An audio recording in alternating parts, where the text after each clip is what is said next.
الجماهير في محافظة قنا شهدت اليوم المباراة بين الإكوادور وقطر في بداية كأس العالم 2022 التي تقام بدولة قطر، وانتهت بفوز الإكوادور 2-0 على قطر.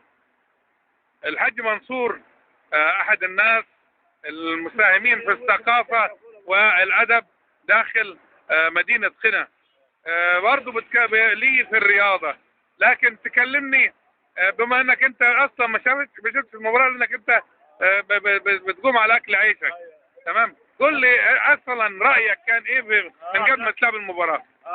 النتيجه متوقعه، النتيجه الطبيعيه هي فوز الكره اللاتينيه، لان العرب مجنسين صعب يعني يجاروهم.